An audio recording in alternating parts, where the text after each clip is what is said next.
Bonjour tout le monde. Alors aujourd'hui, je vais vous montrer comment faire un petit fond clair de lune avec des encres acryliques. C'est parfois ça fait un petit peu peur sur internet quand on entend parler des fonds acryliques.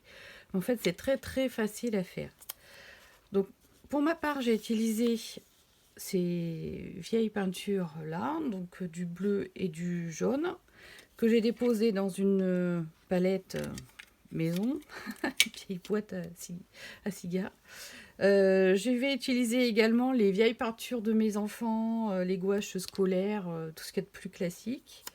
Et un peu d'eau, un pinceau, et surtout un chiffon pour s'essuyer les doigts. Alors, ce petit truc que j'ai au bout du doigt là, c'est un rond que j'ai découpé dans du post-it pour qu'il soit collant mais pas trop. Parce qu'en fait, mon ATC va avoir un clair de lune.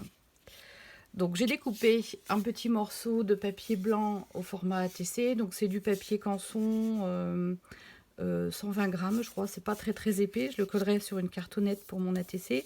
Mais c'est suffisant pour faire un fond à acrylique. Le but c'est de vous montrer qu'on peut faire un fond acrylique avec très peu de choses.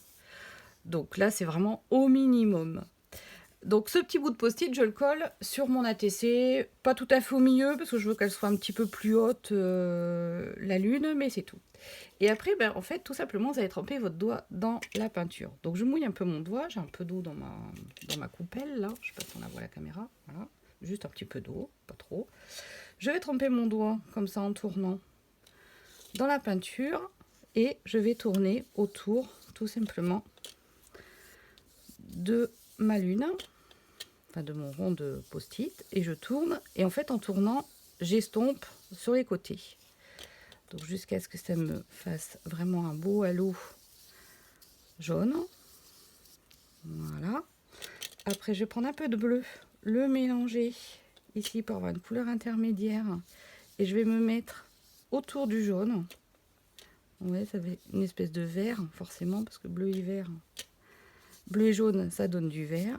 Alors j'essaye de pas trop lisser pour avoir des petites épaisseurs, vous voyez. Et après je prends simplement le bleu et je vais venir compléter. Alors l'important c'est de vous mettre sur un papier qui ne craigne pas les débordements évidemment, hein, parce qu'on a toujours un peu de débord quand on fait ce genre de choses. Le but c'est de ne pas laisser de blanc sur la TC.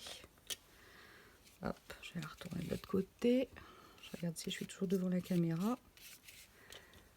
Voilà. Voilà, donc j'ai fait un tour. Je reprends un peu de vert ici.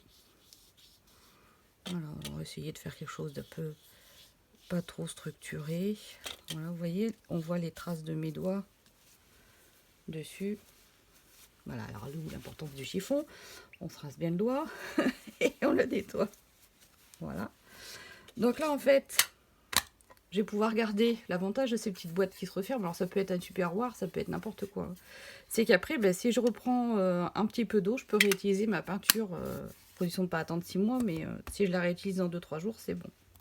Alors ma gouache noire, je l'ai mise, alors vous voyez, je suis en mode récup, petit pot de confiture, ça marche super bien pour faire ce genre de choses. Et dedans, j'ai un petit peu de peinture noire et d'eau. Donc je vais prendre un vieux pinceau, je vais mouiller, et je vais venir tripoter là-dedans ma peinture noire qui est assez liquide du coup. Et je vais venir saupoudrer quelques gouttes, voilà, dessus. Donc d'où l'intérêt d'avoir le papier sale autour de vous. Voilà, on peut rincer le pinceau parce que l'eau on n'en aura plus besoin. Voilà.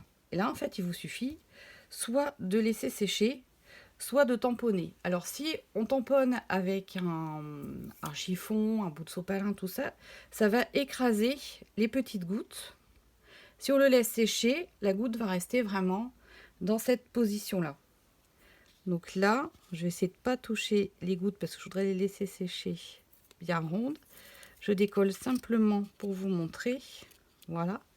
Et j'ai mon clair de lune sur un fond à l'acrylique, tout simplement. Alors j'en ai fait une autre pour vous montrer celle que j'ai fait dans d'autres coloris.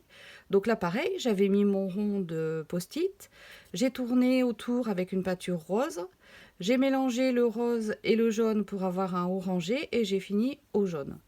Tout autour, pareil, vous voyez les petites gouttes noires. J'ai enlevé mon post-it. J'ai tamponné des toutes petites volutes. Alors j'ai utilisé ce vieux set de tampons qui vient de chez Action. J'ai utilisé cette volute-là pour faire quelque chose de très très fin. Bon, mon ATC était pour le thème Paris, donc j'ai rajouté une tour Eiffel en tampon, une petite poupette que j'avais imprimée et colorisée, une petite étiquette, voilà, et voilà, c'est le cas de le dire. J'ai une jolie ATC avec un fond acrylique, sans gel presse, sans matériel de scrap qui coûte une fortune, juste le bout de mon doigt et les vieilles gouaches de mes enfants. Voilà.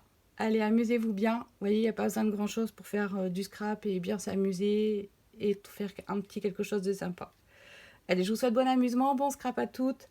À bientôt!